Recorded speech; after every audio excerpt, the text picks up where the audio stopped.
ನಾನು ಈಗ ವಿಶ್ವನಾಥ್ ಅವರ ಜೊತೆ ಸುಮಾರು ಅರ್ಧ ಗಂಟೆ 1 ಗಂಟೆ ಮಾತಾಡಿದ್ದೀನಿ. ಏನೋ ಒಂದು ಕೆಂಪೇಗೌಡ ಜಯಂತಿ ಸಂದರ್ಭದಲ್ಲಿ ಮೊದಲು ಒಂದು ಕಡೆ ನಡೀತಾ ಇತ್ತು, ಅದು 2 ಕಡೆ ಆಗಬಾರ್ದು ಅನ್ನೋದು ವಿಶ್ವನಾಥ್ ಅವರ ಅಭಿಪ್ರಾಯ. ಅದಕ್ಕೆ ಸಂಬಂಧಪಟ್ಟಂತೆ ಒಂದಷ್ಟು ಪರಸ್ಪರ ಮಾತುಗಳು ಆಗಿರೋದು ಸತ್ಯ, ಅದನ್ನು ಮುಚ್ಚಿಡೋ ಪ್ರಶ್ನೆನೇ ಇಲ್ಲ. ಈಗ ಪಾರ್ಟಿ ನಾವೆಲ್ಲ ಒಟ್ಟಾಗಿ ಹೋಗ್ಬೇಕು, ಒಂದಾಗಿ ಹೋಗ್ಬೇಕು ಅನ್ನೋ ದೃಷ್ಟಿಯಿಂದಾನೆ ವಿಶ್ವನಾಥ್ ಅವರು ಕೂಡ ಮಾತಾಡಿದ್ದಾರೆ. ಇದನ್ನ ಇಲ್ಲಿಗೆ ಅದನ್ನ ಮುಕ್ತಾಯ ಮಾಡಿದಿರಿ. ಇನ್ನ ವಿಶ್ವನಾಥ್ ಅವರಾಗ್ಲಿ ಸದಾನಂದ ಗೌಡರಾಗ್ಲಿ ಯಾರು ಕೂಡ ಇನ್ನ ಆ ತರ ಮಾತಾಡಬಾರ್ದು ಅನ್ನೋ ಒಂದು ಅಭಿಪ್ರಾಯನೂ ಕೂಡ ವಿಶ್ವನಾಥ್ ಅವರೇ ಕೊಟ್ಟಿದ್ದಾರೆ. ಇಲ್ಲ, ಅದೆಲ್ಲವನ್ನ ಮುಗಿಸಿದಿರಿ. ಇನ್ಮೇಲೆ ಯಾರು ಮಾತಾಡಬಾರ್ದು ಅನ್ನೋ ಮಾತನ್ನು ಹೇಳಿದಿರಿ. ಎಲ್ಲಿ ಏನು ಪ್ರಾಬ್ಲಮ್ ಆಗಿದೆ ಅದನ್ನ ನಾವು 4 ಗೋಡೆ ಮಧ್ಯೆ ಕೂತು ಚರ್ಚೆ ಮಾಡಿ ತೀರ್ಮಾನವನ್ನು ಮಾಡ್ತೀರಿ. ಈಗ ವಿಶ್ವನಾಥ್ ಅವರು ನನ್ನ ಜೊತೆನೇ ಇದ್ದಾರೆ, ಇಲ್ಲಿ ಪಕ್ಕದಲ್ಲೇ ನನ್ನ ಜೊತೆನೇ ಇದ್ದಾರೆ. ಅವರು ಹೇಳಿದ್ದಾರೆ ಪಾರ್ಟಿ ದೃಷ್ಟಿ, ನಮ್ಮ ಪಾರ್ಟಿ ಮುಖ್ಯ ಹೊರತು ವ್ಯಕ್ತಿ ಮುಖ್ಯ ಅಲ್ಲ, ಪಾರ್ಟಿ ಮುಖ್ಯ ಅನ್ನೋ ಮಾತನ್ನ ಹೇಳಿದ್ದಾರೆ. ಅವ್ರ ಮನಸ್ಸಿಗಾಗಿದ್ದು ನೋವಿನ ಬಗ್ಗೆ ಮಾತಾಡಿದ್ದಾರೆ. ಅದನ್ನ ಮುಗಿದ ಅಧ್ಯಾಯ. ಒಂದೇ ನಿಮಿಷ, ಅವರು ಯಾವುದೇ ಕರಾವಳಿ ವಿಚಾರವ ಬಗ್ಗೆ ಅವ್ರು ಮಾತಾಡಿಲ್ಲ. ಅವರು ಸದಾನಂದ ಗೌಡ್ರ ಬಗ್ಗೆ ಏನೋ ಮಾತಾಡಿದ್ರಂತೆ, ಅದನ್ನು ಕೂಡ ಸದಾನಂದ ಗೌಡ್ರಿಗೆ ಮಾತಾಡಿ ಹೇಳ್ತೀನಿ ಅವ್ರಿಗೂ ಕೂಡ. ಇದು ಇಲ್ಲಿಗೆ ಮುಗಿದಿದೆ. ವಿಶ್ವನಾಥರ್ ಪಕ್ಕದಲ್ಲೇ ಇದ್ದಾರಲ್ಲ, ಏನಾನು ಇದ್ದಿದ್ರೆ ಅವ್ರು ಹೇಳೋರಲ್ಲ, ಈಗ ಏನು ಹೇಳಿಲ್ಲ. ಅದಕ್ಕೆ ಪಾರ್ಟಿ ಮುಖ್ಯ ಅನ್ನೋದು ವಿಶ್ವನಾಥ್ ಅವರು ನನ್ಗೆ 4 ಬಾರಿ ಫೋನ್ ಮಾಡಿದ್ರು.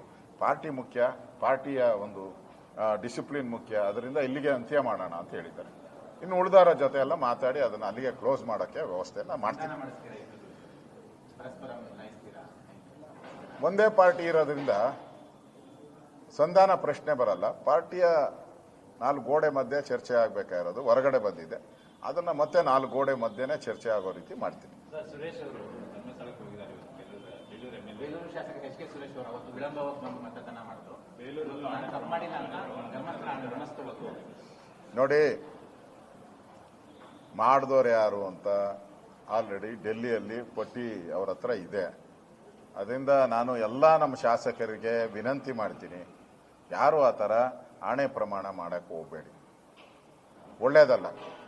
ಪಟ್ಟಿಯಲ್ಲಿ ರೆಡಿ ಇದೆ, ಯಾವಾಗ ಕ್ರಮ ತೆಗೆದುಕೊಳ್ಬೇಕು, ನಾಳೆ ತೆಗೆದುಕೊಬೇಕಾ, ಇನ್ನು 6 ತಿಂಗಳು ಬಿಟ್ಟು ತೆಗೆದುಕೋಬೇಕಾ, ಇಲ್ಲ ಸರಿಯಾಗಿ ಬುದ್ಧಿ ಕಲಿಸ್ಬೇಕಾದ್ರೆ ಯಾವ ಸಂದರ್ಭದಲ್ಲಿ ಇವ್ರಿಗೆ ಬುದ್ಧಿ ಕಲಿಸ್ಬೇಕು, ಇದೆಲ್ಲ ಕೇಂದ್ರದ ನಾಯಕರು ತೀರ್ಮಾನ ತೆಗೆದುಕೊಳ್ತಾರೆ.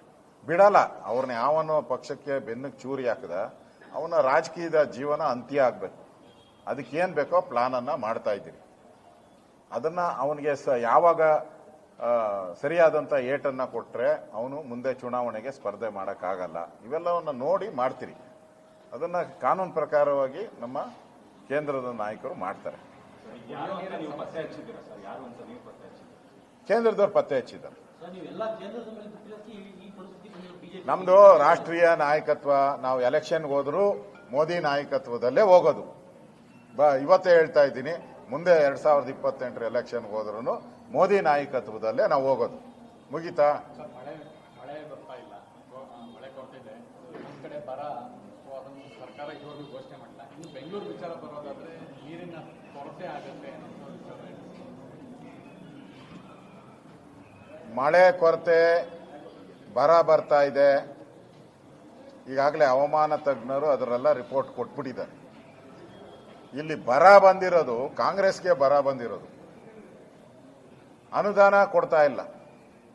ಕಳೆದ 3 ವರ್ಷ 2 ತಿಂಗಳಾಗೋಯ್ತು, ಅನುದಾನಗಳು ಸಿಗ್ತಾ ಇಲ್ಲ. ಇಡೀ ಕರ್ನಾಟಕದ ಎಲ್ಲ ಕಡೆನೂ ಕೂಡ ಫ್ಲಡ್ ಆಗಿದೆ. ಕೆಲವು ಕಡೆ ಮಾತ್ರ ಫ್ಲಡ್ ಆಗಿದೆ. ಅಲ್ಲಿ ಫ್ಲಡ್ಗೂ ಹಣ ಕೊಡಕ್ಕೆ ಯೋಗ್ಯತೆ ಇಲ್ಲ. ಸಭೆಗಳ ಮೇಲೆ ಸಭೆ ಮಾಡ್ತಾ ಇದ್ದಾರೆ, ಹಣ ಕೊಡಕ್ಕೆ ಇವ್ರ ಹತ್ರ ಹಣ ಇಲ್ಲ. ಅದರಿಂದ ಕಾಂಗ್ರೆಸ್ ಪಾರ್ಟಿ ಇವತ್ತು ಜನರ ಪಾಲಿಗೆ ಒಂದು ರೀತಿ ಸತ್ವದಂತ ಪಾರ್ಟಿ ಆಗಿದೆ. ಬಿಡದಿ ವಿಚಾರವಾಗಿ ನೀವು ಅವರು ಕಾಂಗ್ರೆಸ್ 3 ವರ್ಷದಲ್ಲಿ ಎಲ್ಲಾದ್ರೂ ಒಂದ್ ಕಡೆ, ಕಾಂಗ್ರೆಸ್ ಪಾರ್ಟಿ 3 ವರ್ಷದಲ್ಲಿ ಎಲ್ಲೂ ಒಂದ್ ಕಡೆ ಅಭಿವೃದ್ಧಿ ಚರ್ಚೆ ಮಾಡೇ ಇಲ್ಲ. ಅವರು ಅಭಿವೃದ್ಧಿ ಕಡೆ ಗಮನನೂ ಕೊಟ್ಟಿಲ್ಲ, ಚರ್ಚೆನೂ ಮಾಡಿಲ್ಲ, ಅದ್ರ ಬಗ್ಗೆ ಮೀಟಿಂಗೂ ಮಾಡಿಲ್ಲ. ಯಾವ AS IPS ಅಧಿಕಾರಿಗಳ ಸಭೆನೂ ಮಾಡಿಲ್ಲ. ಅವ್ರು ಮಾಡೋದು ಒಂದೇ RSS. ಅದು ಬಿಟ್ರೆ ಬಿಡದಿ ನನ್ನ ಆಸ್ತಿ ಎಷ್ಟು ನಿನ್ನ ಆಸ್ತಿ ಎಷ್ಟು, ಇಷ್ಟೇ ಕಾಂಗ್ರೆಸ್ ಅವ್ರು ಮಾಡ್ತಾ ಇರೋದು. ಅಭಿವೃದ್ಧಿ ಈಗ ಖರ್ಗೆ RSS ಬಗ್ಗೆ ಮಾತಾಡ್ತಾರಲ್ಲ, ಅದರಲ್ಲಿ ಒಂದು ಬಾರಿ ಆದರೂ ಕಲಬುರಗಿ ಅಭಿವೃದ್ಧಿ ಬಗ್ಗೆ ಮಾತಾಡಿದ್ದಾರೆ ಅವರು. ಅವ್ರ ಇಲಾಖೆ ಅಭಿವೃದ್ಧಿ ಬಗ್ಗೆ ಒಂದು ಸರಿ ಮಾತಾಡಿದ್ದಾರೆ. ನಾನು ವಿಧಾನಸಭೆಯಲ್ಲಿ ಪ್ರಸ್ತಾವ ಮಾಡಿದೆ, ಅವರ ಇಲಾಖೆ ಪರ್ಸೆಂಟೇಜು 100ಕ್ಕೆ 30%, 32% ಬಂದಿದೆ. ಅಂದ್ರೆ ಪಾಸಿಂಗ್ ಮಾರ್ಕು ಇಲ್ಲ ಅವ್ರಿಗೆ ಇಲಾಖೆ. ಅಧಿವೇಶನದಲ್ಲಿ ಬಿಡುಗಡೆ ಮಾಡಿದ್ದೀನಿ ಅವ್ರ ಪರ್ಫಾರ್ಮೆನ್ಸ್. ಒಂದು ಬಗ್ಗೆ ಅದ್ರ ಬಗ್ಗೆ ರಿಯಾಕ್ಷನ್ ಮಾಡ್ತಾರ? ಮಾಡಲ್ಲ. ಮಾತಾಡ್ತಾರೆ RSS ನೋಂದಾವಣಿ. RSS ಇಲ್ಲಿಲ್ಲಪ್ಪ. RSS ಅಮೆರಿಕಾದಲ್ಲೂ ಇದೆ, ಜರ್ಮನ್ನಲ್ಲೂ ಇದೆ, ಜಪಾನ್ನಲ್ಲೂ ಇದೆ, ಇಡೀ ಭಾರತ ದೇಶದಲ್ಲೂ ಇದೆ. ನೀನ್ ಯಾವುದೋ ಒಂದಿಷ್ಟಾಗಲ್ಲ ಕಲಬುರಗಿ ಇದ್ರ ಯಾವುದೋ ಅವರು ಕಾನ್ಸ್ಟಿಟ್ಯೂನ್ಸಿ ಚಿತ್ತಾಪುರನೇ ಚಿತ್ರ ವಿಚಿತ್ರ ಆಗೋಗೈತೆ ನಿಮ್ ಕತೆ. ಅಲ್ಲೇ ಅಭಿವೃದ್ಧಿ ಮಾಡಕ್ಕಾಗ್ತಾ ಇಲ್ಲ. ಇಡೀ ಪ್ರಪಂಚದಲ್ಲಿ 157 ದೇಶದಲ್ಲಿದೆ. ಅಲ್ಲೆಲ್ಲ ಹೋಗಿ ರಿಜಿಸ್ಟ್ರೇಷನ್ ಮಾಡಿಸ್ತೀಯ ನೀನು? ಸುಮ್ಮನೆ ಇಲಾಖೆ ಚರ್ಚೆ ಆಗಬಾರ್ದು, ಕಾಂಗ್ರೆಸ್ ಪಾರ್ಟಿದು ಅಭಿವೃದ್ಧಿ ಶೂನ್ಯ ಅನ್ನೋದು ಚರ್ಚೆ ಆಗಬಾರ್ದು. ಅದಕ್ಕೆ RSS ಅಂದ್ಬಿಟ್ರೆ ದಿನಪತ್ರಿಕೆಯಲ್ಲಿ ಟಿವಿಯಲ್ಲಿ ಅದೇ ಓಡ್ತೈತೆ. ಅದಕ್ಕೋಸ್ಕರ ಮಾಡ್ತಾ ಇದ್ದಾರೆ. ಗಿಮಿಕ್ ಅಷ್ಟೇ ಇದು. ಅವ್ರ ತಾಕತ್ತಿದ್ರೆ ಅಭಿವೃದ್ಧಿ ಬಗ್ಗೆ ಚರ್ಚೆ ಮಾಡಲಿ. 3 ವರ್ಷದಲ್ಲಿ ಏನ್ ಮಾಡಿದಿರಿ ಅಂತ ಅಭಿವೃದ್ಧಿ ಬಗ್ಗೆ ಚರ್ಚೆ ಮಾಡಿ. ಮಾತಾಡುವಾಗ ನೀವು ಟ್ವೀಟ್ ಮಾಡಿದಾಗ ಆಸ್ಪತ್ರೆ ಕಟ್ಟಡ ನಾವು, ಏರ್ಪೋರ್ಟ್ ಕಟ್ಟಡ ನಾವು, ರೈಲ್ವೆ ಸ್ಟೇಷನ್ ಕಟ್ಟಡ ನಾವು, ಅದನ್ನು ಉಪಯೋಗಿಸ್ತಾ ಇರೋ ಬಿಜೆಪಿ ಇವ್ರ ಹತ್ರ ನಾವ್ಯಾಕೆ ಅಭಿವೃದ್ಧಿ ಕಲಿಬೇಕು ಅಂತ ಪ್ರಶ್ನೆ ಮಾಡಿದ್ದಾರೆ. ಯಾವ ಏರ್ಪೋರ್ಟ್ ಅಂತ ಹೇಳ್ಬೇಕಲ್ಲ. ಬೆಂಗಳೂರು ಏರ್ಪೋರ್ಟ್ ಕಟ್ಟಿದ್ದು ಅಟಲ್ ಬಿಹಾರಿ ವಾಜಪೇಯಿ ಅವರು, ಅನಂತಕುಮಾರ್ ಅವರು. ಬೆಂಗಳೂರು ಮೆಟ್ರೋ ತಂದಿದ್ದು ಫಸ್ಟ್ ಬಿಜೆಪಿ ಅವರು. ಅದು ಉದ್ಘಾಟನೆನೂ ಸದಾನಂದ ಗೌಡನೇ ಮಾಡಿದ್ದು ಫಸ್ಟ್. ಎತ್ತಿನೊಳೆನೂ ಫಸ್ಟ್ ನಮ್ಮದೇ ಸರ್ಕಾರದಲ್ಲೇ ದುಡ್ಡು ಅಲಾಟ್ ಮಾಡಿದ್ದು, ಪೂಜೆ ಮಾಡಿದ್ದು. ಹೇಳಿ ಯಾವ್ದು ಕಟ್ಟಿದ್ದಾರೆ ಅಂತ ಹೇಳಿ. ಇವರು ಅಭಿವೃದ್ಧಿ ಮಾಡಿದ್ರೆ ಕಳೆದ 3 ಎಲೆಕ್ಷನ್ ಅಲ್ಲಿ ಕೇಂದ್ರದಲ್ಲಿ ಯಾಕೆ ಸೋಲ್ತಾ ಇದ್ರು? ಇವರೇನೋ ಡೆವಲಪ್ ಮಾಡಿಬಿಟ್ಟಿದ್ರೆ ಯಾಕೆ ಎಲ್ಲಾ ರಾಜ್ಯಗಳಲ್ಲೂ 0 ಬಂದಿದೆ ನಿಮಗೆ? ಉತ್ತರ ಪ್ರದೇಶದಲ್ಲಿ ಎಷ್ಟು MLA ಇದ್ದೀರಾ ನೀವು? ದೊಡ್ಡ ರಾಜ್ಯ ಇಡೀ ದೇಶಕ್ಕೆ. ಎಷ್ಟಿದ್ದೀರಾ? ಮೊನ್ನೆ ಬಿಹಾರದಲ್ಲಿ ಎಷ್ಟಿದ್ದೀರಾ?